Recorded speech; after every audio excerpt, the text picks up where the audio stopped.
শুভ দুপুর দর্শক, আমন্ত্রণ ব্যবসা বাণিজ্য আর অর্থনীতির সবশেষ সংবাদ নিয়ে নিউজ 24 নিয়মিত আয়োজন আপন ফ্যামিলি মার্ট বিজনেস আওয়ারে। আপনাদের সাথে আছি আমি রিয়াজ সুমন। শনি থেকে বৃহস্পতিবার দুপুরে 1টায় প্রচারিত হচ্ছে এই অনুষ্ঠান। আয়োজনে থাকছে দেশ বিদেশের ব্যবসা বাণিজ্যের সবশেষ খবর এবং খবরের বিশ্লেষণ। এছাড়াও থাকবে শেয়ার বাজার এবং মুদ্রা বাজারের আপডেট। দর্শক, আমরা আজকের আলোচনায় করতে চাই দেশের যে রাজনৈতিক অস্থিরতা চলছে বা যে অনিশ্চয়তাগুলো রয়েছে সে বিষয়টি নিয়ে আমরা আলোচনা করতে চাই। আমাদের সাথে দুজন অতিথি যুক্ত হয়েছেন আমাদের সাথে এই আলোচনায়। একজন জনাব শোভন ইসলাম, ব্যবস্থাপনা পরিচালক স্পারো গ্রুপ, এবং আরেকজন অতিথি আমাদের সাথে যুক্ত হবেন যিনি হচ্ছেন জনাব ইমরান হাসান, মহাসচিব বাংলাদেশ রেস্তোরাঁ মালিক সমিতি। আপনাদের দুজনকে স্বাগত জানাচ্ছি আমাদের আজকের বিজনেস আওয়ারে। যে বিষয়টি নিয়ে আমরা আজকে আলোচনা করতে চাই, যে রাজনৈতিক অস্থিরতায় ঝুঁকতে ব্যবসা বাণিজ্য, এই বিষয়ে আসলে আপনাদের কাছে প্রশ্ন রাখতে চাই। জনাব শোভন ইসলাম, আপনার কাছেই আসতে চাই প্রথমে।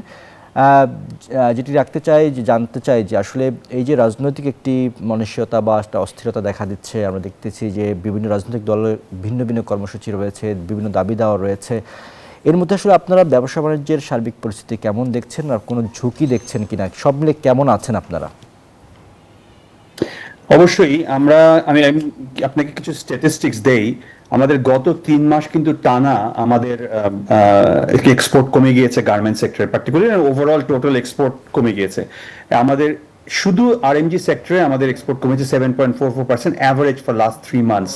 এটা কিন্তু একটা অশনি সংকেত। এবং আমরা আগামী যে ডেটাগুলো দেখতে পাচ্ছি, আমাদের যে অর্ডারগুলো হাতে আছে, সেখানেও আমরা একটা নেগেটিভ ট্রেন্ড লক্ষ্য করছি। স্পেশালি আমাদের স্প্রিং সামার, যেটি সবচেয়ে বিজি সিজন, সেই সিজনেও আমরা একটা নেগেটিভ ট্রেন্ড দেখতে পাচ্ছি। এখানে অবশ্যই আমাদের যে overall stability of the country, জানেন garments is a very time sensitive export sector এবং এটা বিগ সেক্টর আমাদের বাংলাদেশ, তৃতীয় বৃহত্তম আমাদের রপ্তানি sourcing destination in the world, এবং আমরা প্রেফার্ড ডেস্টিনেশন। কিন্তু বিভিন্ন কারণে, ধরেন আমাদের যে এয়ারপোর্টে আগুনটি লাগলো কিংবা এখন যে রাজনৈতিক অস্থিরতা রয়েছে, সেকার সব কারণেই কিন্তু আমাদের একটা নেগেটিভ ইমেজ বাইরে তৈরি হচ্ছে। অলরেডি আমাদের lead time is very slow. On top of that, আমাদের এই ধরনের রাজনৈতিক অস্থিরতাগুলো যখন আমাদের আসে, তখন this time sensitive export business আমাদের খুব ভেরি ব্যাডলি ইম্প্যাক্ট করে। এবং তার জ্বলন্ত উদাহরণ আপনারা দেখতে পাচ্ছেন, দ্য ডেটা আমাদের স্পিক করে ইটসেলফ। তো আমরা ওভারঅল ভালো সিচুয়েশনে নাই। On top of it there is a labour law, এটা নিয়ে একটা আমাদের শঙ্কা রয়েছে। On top of it RSC যে নতুন ধরনের একটা ডক্ট্রিন এখানে স্থাপন করার চেষ্টা করছে, তা নিয়ে আমাদের অস্থিরতা রয়েছে। ওভারঅল গার্মেন্টস সেক্টরে we are not seeing any type of, আমরা প্রণোদনা বলবো না, যে নীতিগত সহায়তা, monetary policy support, fiscal policy support এবং ব্যুরোক্রেটিক পলিসি সাপোর্ট যেটা গভর্নমেন্ট প্রোভাইড করে, বাকি কিন্তু রেস্ট অফ দ্য এন্টারপ্রেনিউর্স আমরা করব, সে ধরনের কোনো সহায়তা আমরা পাই নাই। অন টপ অফ ইট যে রাজনৈতিক অস্থিরতা, সেটি আমাদের উপর একটা বড় ধরনের প্রভাব সৃষ্টি করে। আজকের একটি ছোট্ট উদাহরণ দেই। I have 2 buyers, very renowned top buyers of the country, তার $1 billion বেশি সোর্সিং করে বাংলাদেশ থেকে। They arrived this morning, এবং তাদের স্কেডিউল কিন্তু খুব টাফ থাকে। তারা সকালে অ্যারাইভ করে, দুপুরের মধ্যে they go to the factory, in the evening they work. 8টা 10 ফ্লাইটে অ্যারাইভ করেছে লন্ডন থেকে।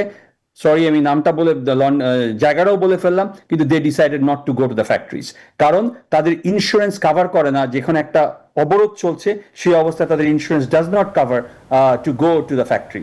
সো ইন দিস সিচুয়েশন আমাদের ব্যবসা পরিচালনা খুবই দুষ্কর। একদিকে আমাদের লিড টাইমের সমস্যা, এনার্জি প্রবলেম, নানা প্রবলেমে আমরা জর্জরিত। এর মধ্যে যে রাজনৈতিক অস্থিরতা, this creates a huge problem for a very time sensitive, এবং আমাদের কিন্তু গ্যারান্টিড ডেলিভারি বিজনেস। আমাদের এন্টারপ্রেনিউররা অত্যন্ত efficient. In the middle of all the political trouble, আমাদের shipment on time one of the best in the world, 98%। তারপরেও বায়ারদের একটা শঙ্কা থেকেই যায়, দে ওয়ান্ট টু ডি-রিস্ক এবং ডিমিটিগেশন যেটাকে বলে, তারা করতে চায়।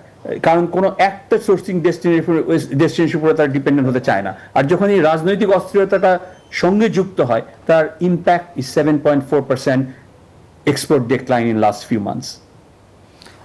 জনাব শোভন ইসলাম, আমরা একটু আমাদের সাথে যুক্ত আছেন ইমরান হাসান, তার কাছ থেকে জানতে চাই। ইমরান হাসান, আপনি নিশ্চয়ই জনাব শোভন ইসলামের কথা শুনেছেন এবং তিনি আসলে তার সেক্টর থেকে শুরু করে ওভারঅল যে ব্যবসার পরিস্থিতি সেটি আসলে বলছিলেন। আপনিও একটি সেক্টরে কাজ করছেন, আসলে যদি বলতেন যে আসলে এই যে এই অস্থিরতা বা অনিশ্চয়তা সেটা আপনাদেরকে কিভাবে ভোগাচ্ছে? ধন্যবাদ আপনাকে। আজকে থেকে শুধু আজকেই তো ভোগাচ্ছে না, লাস্ট 1.5 বছর যাবত, বলতে গেলে 5ই আগস্টের পরে জুলাই থেকে শুরু হয়েছে ক্রাইসিসটা। বিশেষ করে আমাদের সেক্টরে করোনায় সবচেয়ে বড় ধাক্কা। এরপর ঘুরে দাঁড়ানোর জন্য চেষ্টা করছিলাম আমরা। তারপর ইউক্রেনের যুদ্ধের কারণে বাজারে চরম অস্থিতিশীলতা, যেটা এখনো লাঘব হয় নাই। এরপরে আসলে রাজনৈতিক অস্থিরতা। আমাদের কথা হচ্ছে যে এই 50-53 বছরে এই পুরো রাষ্ট্রটা 55 বছরে একটা কাঠামোতে আসতে পারে নাই। এই পলিটিক্যাল আনরেস্ট কতদিন চলবে?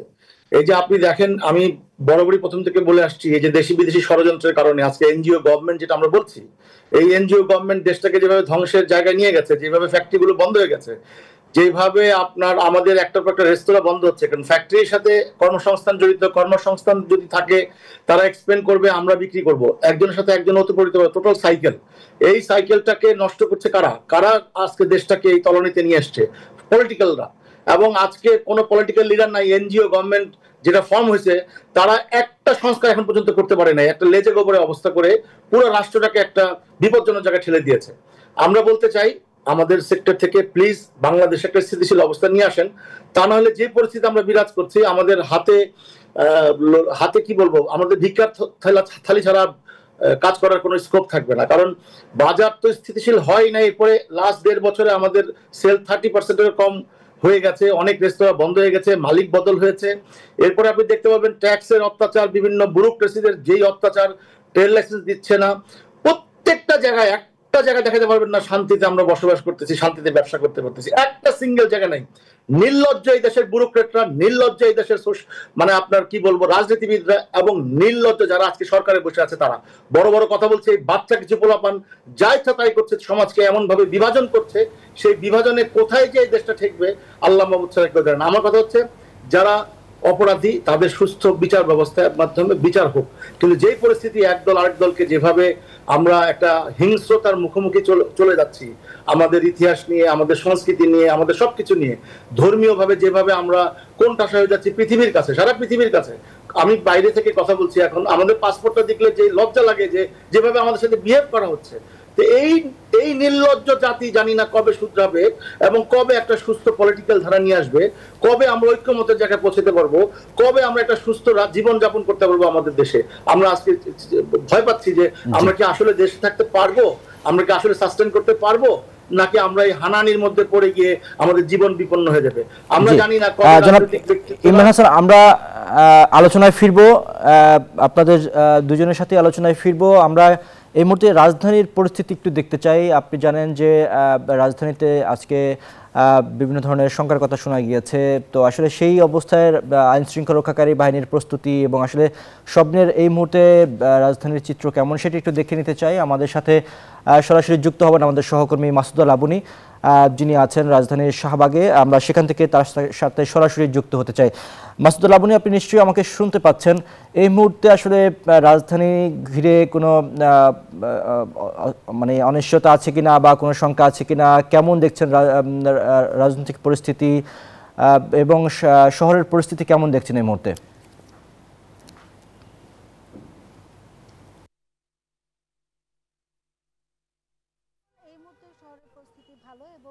কিছুক্ষণ আগে আমরা ডিএমপির যিনি ডিসি আছেন মিডিয়া শাখার দায়িত্বে, তার সাথে আমরা কথা বলেছিলাম এবং আমরা একটি প্রশ্ন করেছিলাম যে নিষিদ্ধ ঘোষিত আওয়ামী লীগের যে লকডাউন কর্মসূচি, এই লকডাউন কর্মসূচি ঘিরেই যেহেতু আশঙ্কা ছিল, তবে এখন আর সেই শঙ্কাটি নেই বলেই জানিয়েছেন আমাদের পুলিশের পক্ষ থেকে। তারপরও পুলিশ যেটি বলেছে যে এই শেখ হাসিনার রায়ের যে তারিখ, এই তারিখটি ঘোষণাকে কেন্দ্র করে যেহেতু লকডাউন, যদিও এর মধ্যে অর্ধেক দিনই শেষ হয়ে গেছে, তবে পুলিশ বলছে যে এখনো পর্যন্ত কিছু না হলেও তাদের সতর্ক যে অবস্থা সেই অবস্থায় আছে, তবে কোনো শঙ্কা নেই বলে আমাদেরকে জানানো হয়েছে। এছাড়া যেহেতু সন্ধ্যার পরে গত কয়েকদিন থেকে বাসে আগুন দেওয়া বা ককটেল বিস্ফোরণের ঘটনাগুলো ঘটছে, যার কারণে আসলে আইন শৃঙ্খলা বাহিনী তাদের যে সজাগ অবস্থান সেই অবস্থানটি থাকবে। পাশাপাশি সকাল থেকে এখন পর্যন্ত যদি মোটা দাগে বলি যে পুরো ঢাকাতেই কিন্তু বিচ্ছিন্নভাবে আইনশৃঙ্খলা বাহিনীর সদস্যরা আছে এবং ডিএমপিতে আইনশৃঙ্খলা বাহিনী বিশেষ করে পুলিশের যে সদস্য সেই সদস্য ছাড়া অতিরিক্ত 6,829 জন সদস্য পুরো রাজধানীতে নিয়োজিত আছেন। এছাড়া আগের যে রেগুলার যে সদস্য তারাও আছেন, পাশাপাশি পুরো দেশেই 8,000 র্যাবের সদস্য মোতায়েন রয়েছে, সেনাবাহিনীর টহল আছে পুরো ঢাকাতেই। সব কিছু মিলে এখনও পর্যন্ত আইনশৃঙ্খলা পরিস্থিতি ভালো এবং ডিএমপি থেকে যেটি জানানো হয়েছে যে তাদের আর কোনো শঙ্কা তারা করছেন না এবং এই লকডাউন কর্মসূচিকে ঘিরে কোথাও কিন্তু আওয়ামী লীগের কোনো নেতা কর্মীদের উপস্থিতি আমরা দেখিনি সকাল থেকে এখন পর্যন্ত। তবে মিরপুরে শুধুমাত্র 2টি ককটেল পাওয়া গেছে এবং 2টি ককটেল ছাড়া আসলে রাজধানীতে আর বড় কোনো ধরনের নাশকতার কোনো চেষ্টাও করার সুযোগটি আসলে কেউ পায়নি। আইন শৃঙ্খলা বাহিনী সর্বোচ্চ সজাগ আছে। তো রিয়াজ মনির ছিল আমার কাছে সবশেষ তথ্য। মাসুদুল লাবনী, আপনাকে অনেক ধন্যবাদ আমাদের সাথে যুক্ত হওয়ার জন্য। দর্শক, রাজধানীর সার্বিক নিরাপত্তা পরিস্থিতি এবং এই মুহূর্তে আসলে কেমন চলছে সব মিলে আমাদেরকে জানাচ্ছিলেন আমাদের সহকর্মী মাসুদুল লাবনী। আমরা সেখান থেকে জানছিলাম। আবারও আমরা আলোচনায় ফিরতে চাই। আমাদের সাথে যুক্ত আছেন দুজন অতিথি যুক্ত আছেন, জনাব শোভন ইসলাম, স্পারো গ্রুপের ব্যবস্থাপনা পরিচালক, এবং ইমরান হাসান, মহাসচিব, বাংলাদেশ রেস্তোরাঁ মালিক সমিতি। আমরা এই প্রসঙ্গ ধরে, অর্থাৎ মাসুদুল লাবনী ঢাকার চিত্রটি কি জানাচ্ছিলেন, এটি ধরেই আমরা আবারও আলোচনায় ফিরতে চাই এবং প্রথমে শোভন ইসলাম আপনার কাছ থেকে জানতে চাই, এই যে আমরা দেখলাম যে আসলে রাজনৈতিক যে অনিশ্চয়তার কথা বলছিলেন আপনারা, অস্থিরতার কথা বলছিলেন, তার মধ্যে আসলে এই মুহূর্তে আমরা ঢাকার চিত্রটি দেখে নিলাম। শোভন ইসলাম, একটু যদি জানতে চাই, সামনে তো নির্বাচন এবং সেই নির্বাচন ঘিরেও দেখলাম যে রাজনৈতিক দলগুলোর মধ্যে বিভিন্ন দাবি, বিভিন্ন এটা করতে হবে, এই দাবি পূরণ করতে হবে, এটা এরকম একটি বিষয় কিন্তু রাজনৈতিক দলগুলোর মধ্যে আছে। অর্থাৎ এই যে দাবি মানা না মানার মধ্যে যে রাজনৈতিক একটা অনিশ্চয়তা, তার মধ্যে আসলে সামনে নির্বাচন, এটি কি আপনারা কীভাবে দেখছেন যে আসলে এই নির্বাচন নিয়ে আপনাদের মধ্যে কোনো শঙ্কা আছে কিনা? দেখুন, আমরা বিজনেসম্যান, আমরা ব্যবসায়ী, এবং আমরা চাই একটা স্থিতিশীল পরিবেশ এবং আমরা চাই যে একটা গুড পলিসি সাপোর্ট। আমার ভাই বলছিলেন যে আমরা এখন যে অবস্থায় আছি সেটি কোভিড সিচুয়েশনের চেয়েও খারাপ। অ্যাকচুয়ালি আমাদের গার্মেন্ট সেক্টরের কথা বলবো, তা আমাদের যদি প্রপার পলিসি সাপোর্ট না পাই, আমাদের stability is very very important. আমরা বায়াররা তখনই একটা দেশে অর্ডার প্লেস করে যখন যে কান্ট্রিটা স্টেবল। যেমন আজকে বললাম, কিছুই হয়তো ঘটেনি রাস্তায়, কিন্তু আমার যে বায়ারটি আসলো সে কিন্তু যেতে অস্বীকার করলো, কারণ তাদের যে ইন্স্যুরেন্স আছে সেই ইন্স্যুরেন্সটি কভার করে না। এই ধরনের ঘটনা যখন রাজনৈতিক অস্থিতিশীল পরিবেশ যখন বিরাজ করে, তখন একটা ট্যাঞ্জিবল অ্যান্ড ইনট্যাঞ্জিবল এটার একটা এফেক্ট পড়ে। ইনট্যাঞ্জিবল যে এফেক্টটা, সেটা হলো বহির্বিশ্বে যেটার পাবলিসিটিটা হচ্ছে, সেটার পাবলিসিটি কিন্তু আমাদের জন্য প্রচন্ড ড্যামেজিং হচ্ছে। আমি রাজনীতি থেকে দূরে থাকবো, কিন্তু আমাদের যে আমরা যেটা এক্সপেক্ট করেছিলাম যে একটি ঐক্যমত হবে এবং ঐক্যমতের ভিত্তিতে একটি নির্বাচন অনুষ্ঠিত হবে, নির্বাচনের একটা স্পেসিফিক ডেট থাকবে এবং দেশের law and order situation will be maintained, খুব কেয়ারফুলি এটাকে মেইনটেইন করা হবে। কোনোটাই কিন্তু হলো না। তার বদলে আমরা কি দেখতে পেলাম? হানাহানি, বিভক্তি এবং নানা ধরনের রাজনৈতিক অস্থিরতা। আমি কোনো রাজনৈতিক পক্ষে বিপক্ষে কথা বলতে চাই না, আমি পলিসি নিয়ে কথা বলতে চাই। আমাদের বিজনেস, আমরা প্রতি মাসে প্রচুর পরিমাণ স্যালারি পেমেন্ট করি। I have 18,000 people. মাস ঘুরতে না ঘুরতেই আমার 18,000 কর্মচারীকে কিন্তু বেতন দিতে হয় multiple location in the city. আমাদের যদি এই ধরনের অস্থিরতা থাকে, আমরা যদি অর্ডার প্রকিউর করতে না পারি, আমাদের ফাইন্যান্সিয়াল সেক্টর যদি ইনস্টেবিলিটি থাকে, কোনো কিছুই তো ফিক্স করা হলো না এই জুলাইয়ের পরে, তাহলে আমাদের যে ইনট্যাঞ্জিবল যে লসটা হচ্ছে সেটা কিন্তু প্রচন্ড।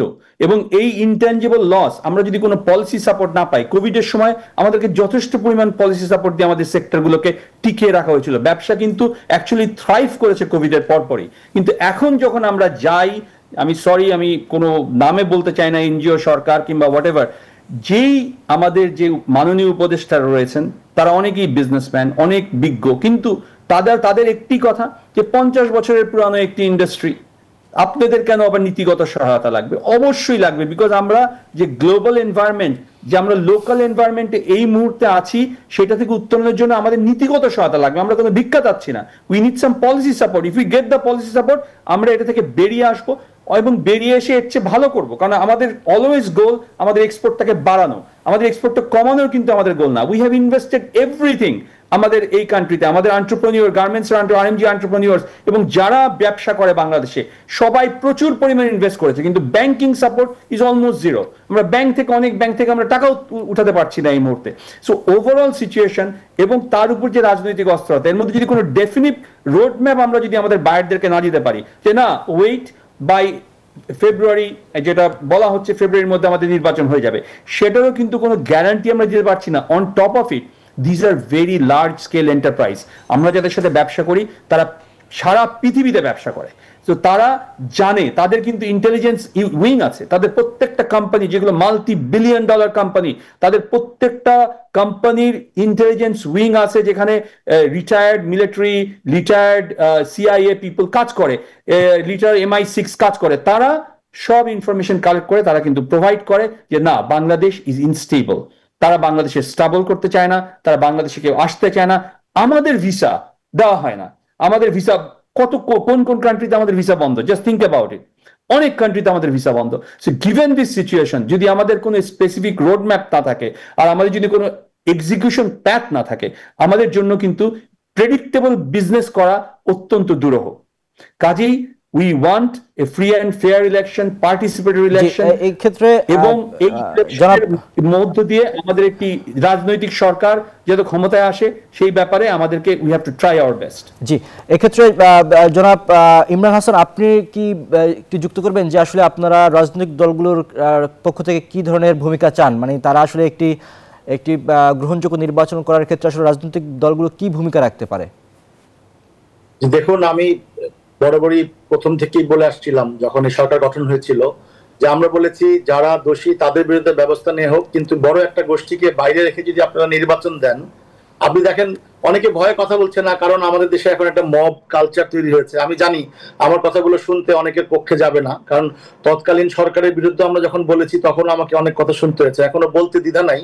আপনি বড় একটা গোষ্ঠীকে নির্বাচনের বাইরে রেখে দেশটাকে কি আরো অস্থিতিশীলতার দিকে নিয়ে যাবেন? তার মানে কি সে প্ল্যান করে দেশটাকে ডিস্ট্রয় করে দিবেন আপনি আস্তে আস্তে? যা 50 বছরের ব্যবসায়ীরা যে জায়গায় দেশটাকে নিয়ে গিয়েছে শত প্রতিবন্ধকতা স্রোতের বিপরীতে, আমরা আজকে ব্যবসায়ীরা আজকে দেশটাকে জায়গায় নিয়ে আসছে, ফরেন রেমিটেন্স যারা আনতেছে তারা, বিশেষ করে বাইরে যারা আনস্কিল পিপল কাজ করছে, তো যাদের কল্যাণে যাদের কষ্টে এই দেশটা আজকে একটা মোটামুটি একটা জায়গায় গিয়েছে মধ্যমায়ের দেশের কাছাকাছি, তো সেইখান থেকে আবার কি আস্থা করে নিয়ে যাবে আমাদের, যাতে এনজিও গভর্নমেন্টরা আবার ঋণের মাধ্যমে দেশটাকে দারিদ্র সীমার চরম নিচে নিয়ে যাবে? আমার কথা হচ্ছে রাজনৈতিক দল ছাড়া, রাজনৈতিক লিডারশিপ ছাড়া এই দেশের মুক্তি সম্ভব না। দুর্ভাগ্য আমাদের, যেটা আগেও বলেছি, রাজনৈতিক মতাদর্শ মতনৈক্য থাকতে পারে, কিন্তু রাজনৈতিক মতৈক্য ছাড়া, রাজনৈতিক ছাড়া, একসাথে ঐক্য ছাড়া আমাদের দেশটা এগিয়ে যাবে না কোনোভাবে। কারণ এখন পরবর্তীতে যদি এককভাবে কেউ ইলেকশন করে কাউকে বাদ দিয়ে, তখন আবার এরকম জ্বালাও পোড়াও চলবে, হরতাল চলবে, সবকিছু চলবে। আমরা কেন পারছি না যে আমরা একসাথে কাজ করে যারা অপরাধী তাদের ব্যবস্থা নিয়ে পুরো দেশটাকে কেন পুনর্গঠন করতে পারছি না? কেন আমরা এরকম বিভাজন, কেউ বলবে দিল্লি, কেউ বলবে ইসলামাবাদ, কেউ বলবে লাহোর, কেউ বলবে আমেরিকা, কেন বাংলাদেশি হতে পারছি না? কেন আমরা বাংলাদেশের বাংলা মানুষ হতে পারছি না? কেন আমরা বিভিন্ন দেশের স্লোগান দিয়ে দালাল বলে এটা করে দেশকে বিভাজনের দিকে নিয়ে যাব? আমাদের কথা হচ্ছে যে এই যে নতুন জেনারেশনের। ইমরান হাসান, আপনাকে অনেক ধন্যবাদ। আমরা এই প্রসঙ্গে আমরা আরো আলোচনা করব, তবে আজকের যে কয়েকটি পত্রিকা রয়েছে সেই পত্রিকাগুলোর গুরুত্বপূর্ণ কয়েকটি শিরোনাম আমরা একটু দেখে নিতে চাই। স্ক্রিনে আমাদের হাতে কিছু পত্রিকার শিরোনাম রয়েছে, সেগুলো একটু দেখতে চাই। আমরা দেখতে পাচ্ছি যে বণিক বার্তা একটি রিপোর্ট করেছে যে পুঁজিবাজারের লেনদেন নেমেছে 300 কোটি টাকার নিচে, অর্থাৎ পুঁজিবাজার মধ্য সময়ে কিছুটা বাড়লেও এখন আবার নিম্নমুখী রয়েছে, সেটি দেখলাম আমরা। এরপরের বাংলাদেশ প্রতিদিন একটি শিরোনাম করেছে সিঙ্গাপুর থেকে এলএনজি কেনার সিদ্ধান্ত সরকারের। আমাদের জ্বালানি সংকটের যে বিষয়টি রয়েছে সেখানে আসলে এটি ইতিবাচক একটি দিক নিশ্চয়ই ব্যবসায়ীদের জন্য, অর্থাৎ যে জ্বালানির সংকট বা নিরাপত্তার কথা বলা হয়েছে সেটি আসলে এটির মধ্য দিয়ে কিছুটা সহজ হবে বলে আমরা মনে করি। পরেরটি দেখতে চাই। আজকের পত্রিকা তারা শিরোনাম করেছে যে লালদিয়ার টার্মিনাল $80 কোটি বিনিয়োগ করবে এপিএম টার্মিনাল। পরেরটি দেখতে চাই। এরপরের শিরোনামটি করেছে দ্য বিজনেস স্ট্যান্ডার্ড। তারা বলছে যে ডিসেম্বরের মধ্যে খেলাফি ঋণ কমাতে ব্যাংকগুলোকে নির্দেশ বাংলাদেশ ব্যাংকের। অর্থাৎ আমরা পত্রিকাগুলোর শিরোনামগুলো দেখে নিলাম। এই মুহূর্তে আসলে আমরা আবারও আলোচনায় ফিরতে চাই। জনাব শোভন ইসলাম, আমরা দেখলাম খবরে কয়েকটি গুরুত্বপূর্ণ শিরোনাম দেখলাম। এই মুহূর্তে আসলে জানতে চাই যে এই যে বলা হয়েছে যে বাংলাদেশ ব্যাংক থেকে খেলাফি ঋণের জন্য আসলে ব্যাংকগুলোকে নির্দেশ দেওয়া হয়েছে। আমরা জানি যে খেলাফি ঋণে বাংলাদেশ দক্ষিণ এশিয়ার মধ্যে একটি শীর্ষ অবস্থানে চলে গেছে। এটি থেকে আসলে কিভাবে পরিত্রাণ পাওয়া যায় এবং খেলাফি ঋণটি নিয়ে আপনার কি প্রতিক্রিয়া রয়েছে? দেখুন, খেলাফি ঋণ অফকোর্স এটাকে রেগুলারাইজ করতে হবে, এটার কোনো অল্টারনেটিভ নাই, কারণ আমাদের প্রচুর পরিমাণ অর্থ বিদেশে পাচার হয়ে গিয়েছে। কাজেই এই খেলাফি ঋণগুলো তো মনে হয় না রিকভার করা সম্ভব।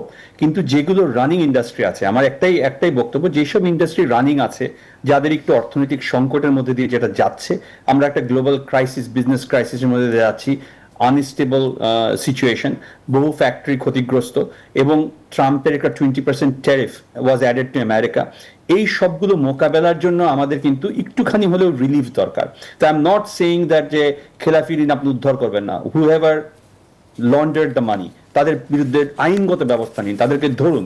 কিন্তু যেসব বিজনেস রানিং, তাদের ক্ষেত্রেও কিন্তু মনিটারি পলিসি সো টাইট করা হয়েছে যে আপনি কিন্তু যদি 1 মাস, আগে ছিল 6 মাস, 6 মাস থেকে কমিয়ে 3 মাস করা হলো, এখন 1 মাস যদি আপনার ঋণ টাকা আপনার ফেরত দিয়ে দেরি হয়, তা কিন্তু আপনাকে ডিফল্ট হিসেবে গ্রহণ করা হয়, 3 মাস হলে করে দেওয়া হয়।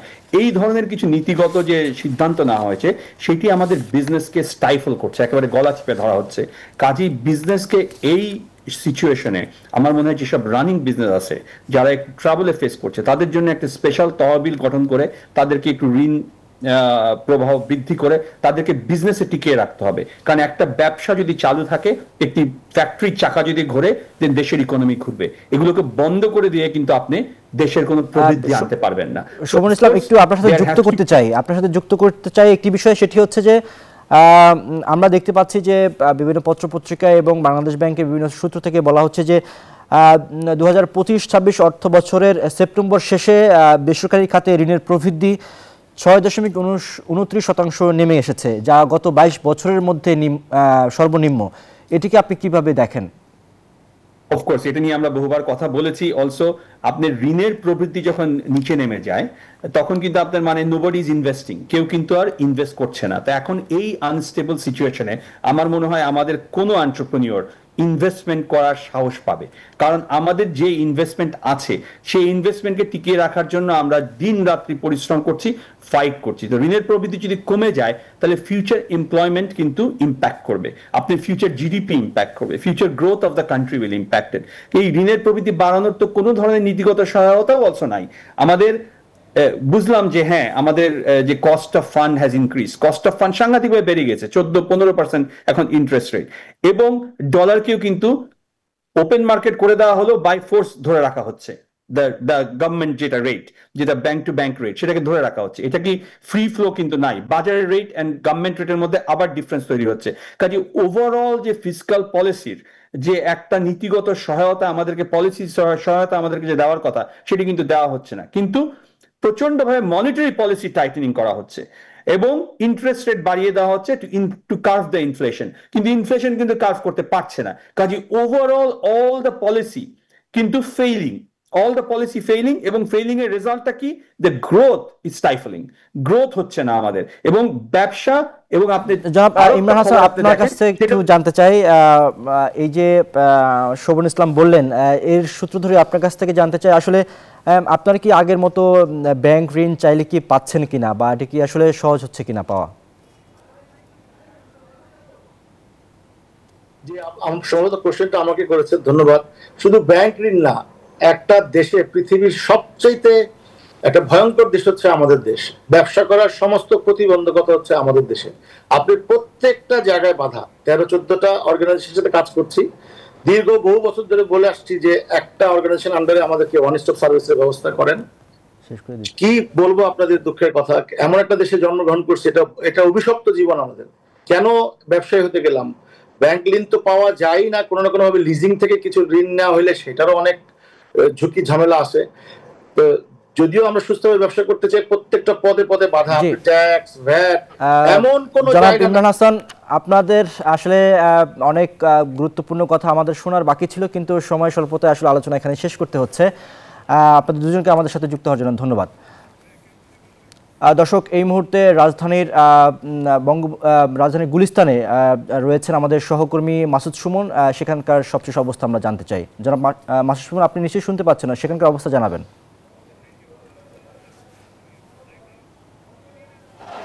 জি রিয়াজ, আপনাকে ধন্যবাদ। আমি এই মুহূর্তে রয়েছি রাজধানীর ঠিক শহীদ আবরার ফাহাদ এভিনিউ এলাকায়। এখানে পতিত আওয়ামী লীগ সরকারের যে কেন্দ্রীয় কার্যালয়টি ছিল, সেখানে আপনারা দেখছেন ছাত্র জনতা তিনতলার উপরে আগুন লাগিয়ে দিয়েছে। এবং এই মুহূর্তে আমি যদি আপনাদের দেখাই, ঠিক সামনেই একজন আওয়ামী লীগের কর্মী এসেছিলেন এবং তিনি এখানে এসে স্লোগান দিচ্ছিলেন, শেখ হাসিনা আবার ফিরবে, এরকম কথা বলছিলেন। এবং তারপরেই ছাত্র জনতা সেখানে তাকে ধাওয়া করে এবং সে মার্কেটের ভেতরে যায় এবং তাকে সেখানে অবরুদ্ধ করে রেখেছে। এবং সেই চিত্রটি দেখছেন সেখানে, ঠিক আমরা যেমনটি দেখেছি এখানে আসার পরেই আমরা যেমনটি দেখেছি, তিনি আগুন লাগিয়ে দেওয়ার পর বলছিলেন আগুনে পড়ে যাক বা যাই হোক, আবার তৈরি করা হবে। এরকম ঘটনার পরবর্তীতেই মূলত তার উপরে তাকে ধাওয়া করা হয়। আমি যদি আপনাদের সার্বিক চিত্রটি বলি, আমি ঠিক ভোর থেকে এই ঢাকার বিভিন্ন এলাকায় ঘুরে বেরিয়েছি এবং বিশেষ করে এই শহীদ আবরার ফাহাদ এভিনিউতে আমরা সকাল থেকে এসেছি।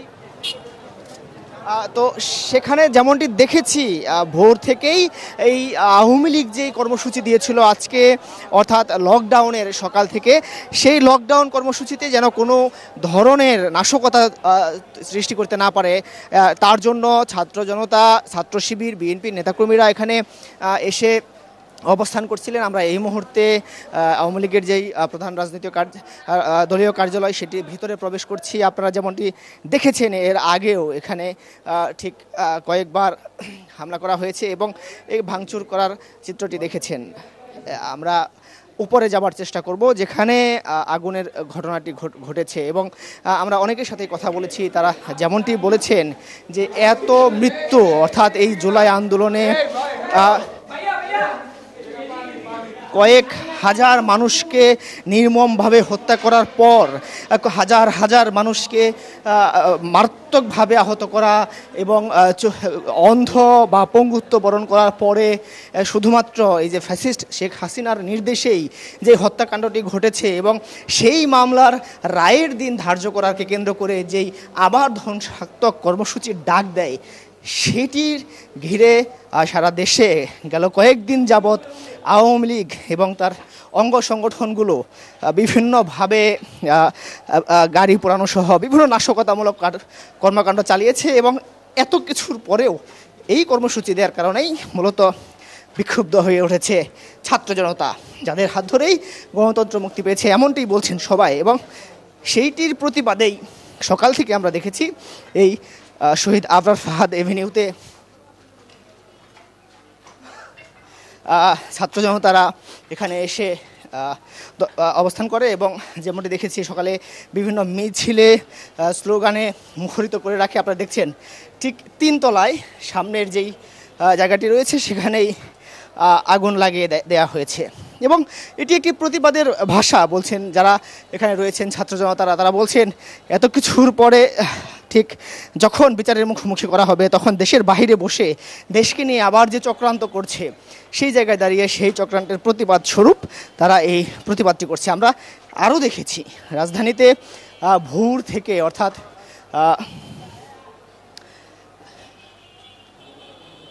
ভোর থেকে দেখেছি বিভিন্ন এলাকায় ছোট ছোট মিছিল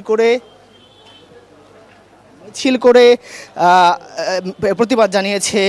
বিভিন্ন মোড়ে মোড়ে ছাত্র শিবির, বিএনপি সহ রাজনৈতিক দলের নেতাকর্মীরা, ছাত্র জনতারা সেখানে অবস্থান নিয়েছে, যেন আওয়ামী লীগ আর নতুন করে কোনো ধরনের নাশকতা করতে না পারে বা দেশের মানুষের উপর আর কোনো জুলুম বয়ে নিয়ে আসতে না পারে। আপনারা দেখছেন নিচের চিত্রটি দেখছেন, একদম নিচে এখন যেমনটি দেখছেন, আমরা সকালে আরও সকাল থেকেই দেখেছি অনেক ছাত্র জনতারা এখানে অবস্থান করেছে এবং এটিকে দখল নিয়ে এখানে স্লোগান দিয়েছে এক পক্ষ, আরেক পক্ষ ক্রিকেট খেলেছে।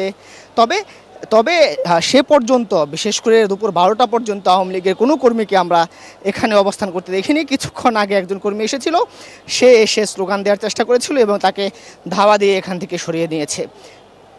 তো সার্বিক চিত্রটি যদি আমি বলি ঢাকায় আজকের এই দিনটি কেন্দ্র করে আপনারা জানেন বিভিন্ন সামাজিক যোগাযোগ মাধ্যমে পতিত আওয়ামী লীগ সরকারের আওয়ামী লীগের যে নেতাকর্মীরা রয়েছে, পালিয়ে রয়েছে বিভিন্ন দেশে, তারা সেখানে টক শো বা ভিডিও মেসেজের মাধ্যমে তাদের দেশে যেই কর্মীরা রয়েছেন তাদেরকে উদ্বুদ্ধ করেছেন যেন যেভাবেই হোক এই 13 তারিখের যে লকডাউন সেটি যেন সফল করেন।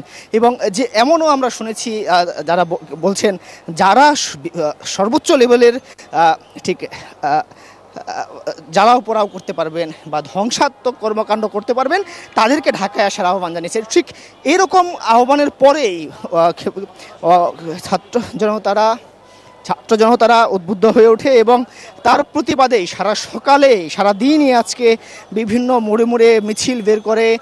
আমরা বিএনপির মিছিল দেখেছি, আমরা জামাতে ইসলামের মিছিল দেখেছি, আমরা গণ অধিকার পরিষদের মিছিল দেখেছি, আমরা শিবিরের মিছিল দেখেছি। যেমনটি আমরা দেখেছি সকালে সায়েন্স ল্যাব হয়ে, নিউ মার্কেট হয়ে এবং টিএসসিতে এসে বিশাল একটি গণসমাবেশ করেছে, বিক্ষোভ সমাবেশ করেছে ছাত্র শিবির এবং সেখানে ডাকসুর ভিপি বক্তব্য দিয়েছেন এবং তারা বলেছেন এই দেশ নিয়ে আর কোনো চক্রান্ত করতে দেয়া হবে না। এবং এই যে গেল কয়েকদিনের যেই বিভিন্ন প্রান্তে ঢাকাসহ গত রাতেও আপনারা জানেন নিউ মার্কেট, কারওয়ান বাজার, ঢাকা বিশ্ববিদ্যালয় সহ গুরুত্বপূর্ণ অনেক জায়গায় ককটেল বিস্ফোরণ ঘটিয়েছে আওয়ামী লীগের নেতাকর্মীরা এবং বেশ কয়েকটি জায়গায় তারা বাসে আগুন দেওয়ার মতো ঘটনা ঘটেছে। ফলে সেই সব বিষয়টি মাথায় রেখেই ছাত্র জনতারা খুবই ফুঁসে ওঠে এবং সকাল থেকেই রাজধানীর বিভিন্ন পয়েন্টে তারা অবস্থান নিয়ে আজকের এই আওয়ামী লীগের যে কর্মসূচি সেটিকে প্রতিহত করার জন্য এবং কোনো ধরনের বিশৃঙ্খলা যেন না ঘটে সেটির জন্যই মূলত আজকে তারা এই সকাল থেকেই এই শহীদ আবরার ফাহাদ এভিনিউর সামনে একত্রিত হয়। এবং আমি যেমনটি দেখেছি সকাল থেকেই তারা এখানে বিভিন্ন স্লোগান দিচ্ছিল এবং ক্রিকেটও খেলছিল এবং পরবর্তীতে কিছুক্ষণ আগে ঠিক তৃতীয় তলায় এখানে এই আগুন জ্বালিয়ে তারা প্রতিবাদ করছে। তো এই ছিল আমার কাছে সর্বশেষ যেই পতিত সরকার আওয়ামী লীগের কেন্দ্রীয় কার্যালয়ের ভবন থেকে। ধন্যবাদ মাসুদ সুমন, আপনাকে অনেক ধন্যবাদ। দর্শক, আমরা দেখছিলাম আওয়ামী লীগের কেন্দ্রীয় কার্যালয়ের সামনে থেকে জানাচ্ছিলেন আমাদের সহকর্মী মাসুদ সুমন, সেখানকার সবশেষ পরিস্থিতি আমরা দেখে নিলাম। দর্শক, সময় হলো আপন ফ্যামিলি মার্ট বিজনেস আওয়ার একটি বিরতির, ফিরবো কিছুক্ষণের মধ্যেই, আমাদের সাথে থাকুন।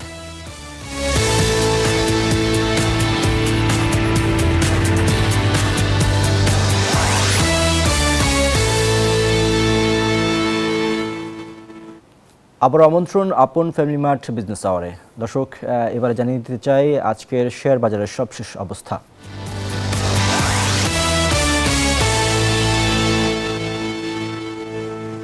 শেয়ার বাজারে এই মুহূর্তের সব অবস্থা দেখে নিতে চাই ঢাকা স্টক এক্সচেঞ্জের ওয়েবসাইট থেকে। আমরা দেখতে পাচ্ছি যে প্রধান তিনটি সূচক নিম্নমুখী রয়েছে এই মুহূর্তে। ডিএসইএক্স ইন্ডেক্স যেটি সেটি 114 পয়েন্ট কমে অবস্থান করছে 4710 পয়েন্টে। ডিএসইএক্স সরিয়া ভিত্তিক ইন্ডেক্স যেটি সেটি এই মুহূর্তে 28 পয়েন্ট কমেছে, অবস্থান করছে 977 পয়েন্টে। ডিএস 30 ইন্ডেক্স যেটি সেটি এই মুহূর্তে 44 পয়েন্ট কমে অবস্থান করছে 1854 পয়েন্টে। এখন পর্যন্ত লেনদেন হয়েছে 304 কোটি টাকা। 343টি কোম্পানির শেয়ারের দর কমে গেছে, মাত্র 19টি কোম্পানির শেয়ার দর বেড়েছে এবং অপরিবর্তিত আছে 21টি কোম্পানির শেয়ারের দর। এবার দেখে নিতে চাই স্বর্ণ এবং মুদ্রা বাজারের আপডেট। প্রথমেই আমরা দেখতে চাই মুদ্রা বাজারের অবস্থা। মুদ্রা বাজারে আমরা দেখতে পাচ্ছি যে মার্কিন ডলার যেটি সেটি 122 টাকা ক্রয় হয়ে বিক্রি হচ্ছে 123 টাকায়। ইউরো 138 টাকা ক্রয় বিক্রি হচ্ছে 143 টাকায়। পাউন্ড 159 টাকা ক্রয় বিক্রি হচ্ছে 166 টাকায়। চীনা ইউয়ান 16 টাকা ক্রয় বিক্রি হচ্ছে 18 টাকায়। সৌদি রিয়াল 32 টাকায় ক্রয় বিক্রি হচ্ছে 33 টাকা 20 পয়সা এবং ভারতীয় রুপি 1 টাকা 38 পয়সায় ক্রয় হয়ে বিক্রি হচ্ছে 1 টাকা 45 পয়সায়। দর্শক, জানাতে চাই স্বর্ণের দাম। স্বর্ণের দামে আমরা দেখতে পাচ্ছি যে 22 ক্যারেটের স্বর্ণ যেটি সেটি আজকের বাজারে রয়েছে প্রতি ভরির দাম 2,08,471 টাকা। 21 ক্যারেটের প্রতি ভরি স্বর্ণের দাম রয়েছে 1,99,000 টাকা। 18 ক্যারেটের প্রতি ভরি স্বর্ণের দাম রয়েছে 1,70,563 টাকা। সনাতন প্রতি ভরি স্বর্ণের দাম আজকের বাজারে রয়েছে 1,41,858 টাকা। জানাবো রূপার দাম। রূপার দামেও আমরা দেখতে পাচ্ছি যে 22 ক্যারেটের রূপা যেটি সেটি আজকের বাজারে রয়েছে প্রতি ভরির দাম 4,246 টাকা। 21 ক্যারেটের প্রতি ভরি রূপার দাম রয়েছে 4,047 টাকা। 18 ক্যারেটের প্রতি ভরি রূপার দাম রয়েছে 3,476 টাকা। সনাতন প্রতি ভরি রূপার দাম রয়েছে 2,601 টাকা। দর্শক, সময় হলো আপন ফ্যামিলি মার্ট বিজনেস আওয়ারে আরও একটি বিরতির। ফিরব কিছুক্ষণের মধ্যেই, আমাদের সাথেই থাকুন।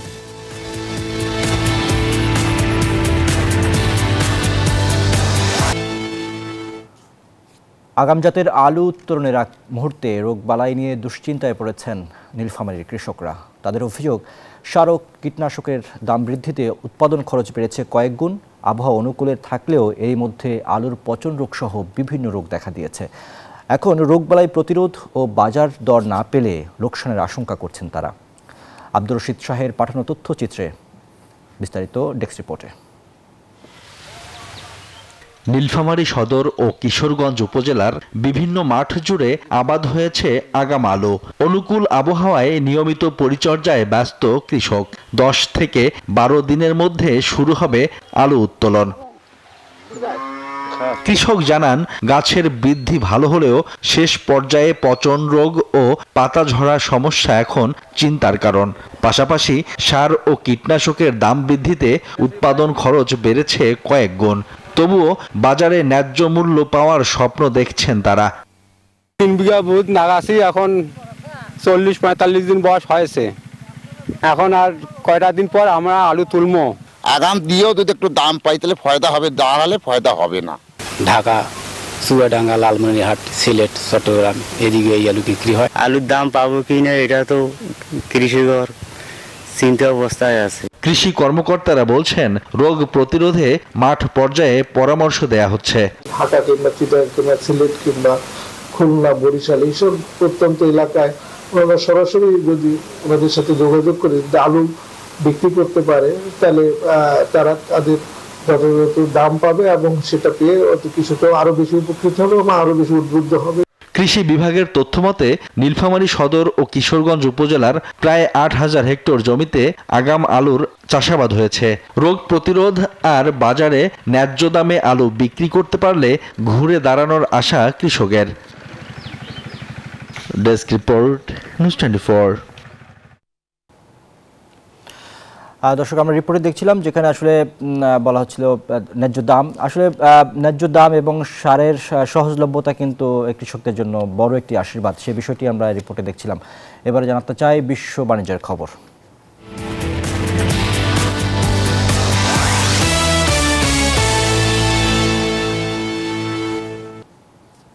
অবশেষে ভাঙল যুক্তরাষ্ট্রের ইতিহাসের দীর্ঘতম অচলাবস্থা। প্রায় 43 দিন শাটডাউনের পর সংশ্লিষ্ট বিলে স্বাক্ষর করেছেন প্রেসিডেন্ট ডোনাল্ড ট্রাম্প। এর আগে কংগ্রেসের উভয় পক্ষে পাশ হয় বিলটি। এই সিদ্ধান্তের ফলে বৃহস্পতিবার থেকেই কাজে ফিরতে শুরু করবেন লাখ লাখ ফেডারেল কর্মী। সচল হবে সরকারি পরিষেবা এবং খাদ্য সহায়তা কার্যক্রম। বুধবার দীর্ঘ অচলাবস্থার নিরসন ঘটিয়ে মার্কিন কংগ্রেসের নিম্নকক্ষ প্রতিনিধি পরিষদে পাশ হয় সরকারি কার্যক্রম পুনরায় চালুর বিল। রিপাবলিকান নিয়ন্ত্রিত কক্ষে 222-209 ভোটে পাশ হয় বিলটি। এর কয়েক ঘন্টার মধ্যেই প্রেসিডেন্ট ডোনাল্ড ট্রাম্প বিলে স্বাক্ষর করলে ঘটে 43 দিনের শাটডাউনের আনুষ্ঠানিক অবসান।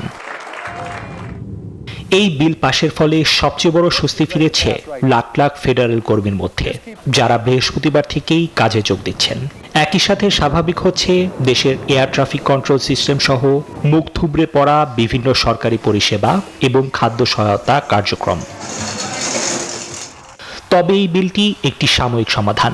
এর আওতায় আগামী 30 জানুয়ারি পর্যন্ত সরকারি কার্যক্রম সচল থাকবে। হোয়াইট হাউস জানিয়েছে, এই সিদ্ধান্তের ফলে দেশটির $38 ট্রিলিয়ন বিশাল অঙ্কের ঋণের বোঝা আরও বাড়বে। নিবির আমিন, নিউজ 24। এই ছিল আপন ফ্যামিলি মার্ট বিজনেস আওয়ারের আজকের আয়োজন। এতক্ষণ আমাদের সাথে থাকার জন্য ধন্যবাদ সবাইকে।